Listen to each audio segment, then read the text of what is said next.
देखी एगो लड़की के जब बियाह हो जाता मांग में सिंदूर पड़ जाता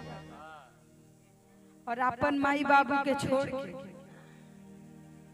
जब वो ससुराल में जाती है और सास ससुर के बात सुने के पड़ता तो कौना भाव में वो कहतिया कि नैहर नगरिया छोड़वाले संवरिया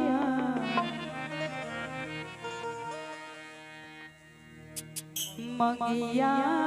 में से नूरा सजाई हो कि नैहर नगरिया छोड़वाले संवरिया मंगिया में से नूरा सजाई हो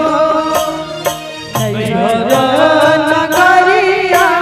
छोड़वाले संवरिया मंगिया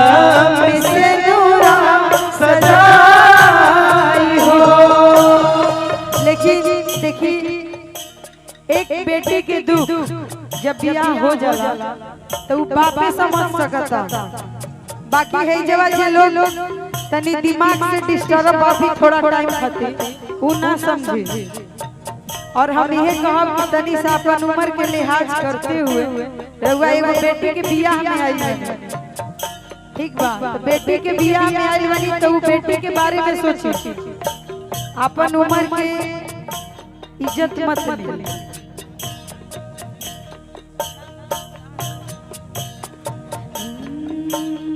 नैहर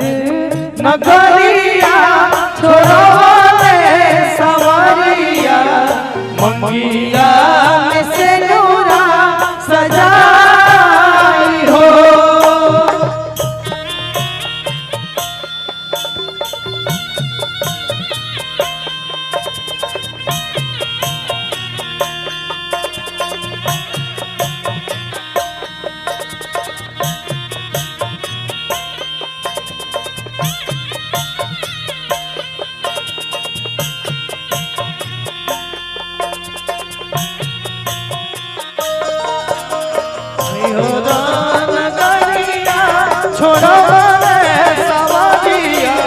मंगिया में से पूरा सजाई हो। और देखी फिर लड़किया कह दिया और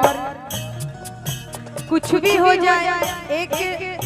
माई बाप से कोनो गलती हो जाला थोड़ा सा धीरे रखिए बाबू माई बाप अगर दामाद को कुछ उल्टा बोल देवेला तो दामाद के ये रहेला बोली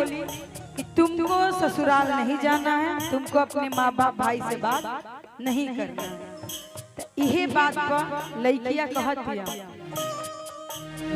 छूटी जाए है बाबू माई छूटी जाए घरवा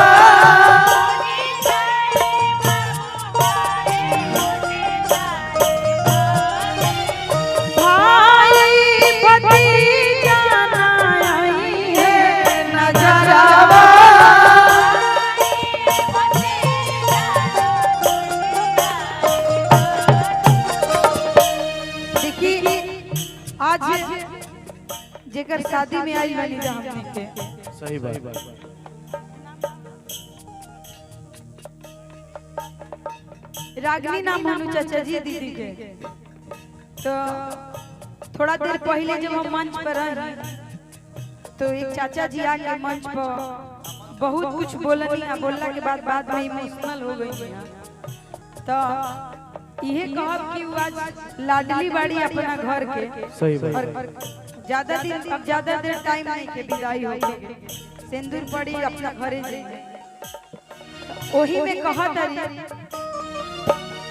छूटी जाए है माई बाप छूटी जाए घरवा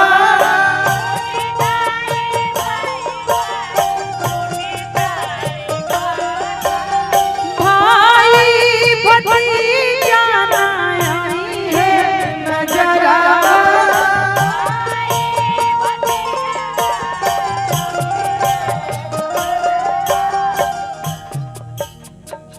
सखिया सहेलिया छोड़ो वाले संवरिया मंगिया में से नूरा सजाई हो सखिया सहेलिया छोड़ो वाले संवरिया मंगिया में से नूरा सजाई हो नैहरा नगरिया छोड़ो वाले संवरिया मंगिया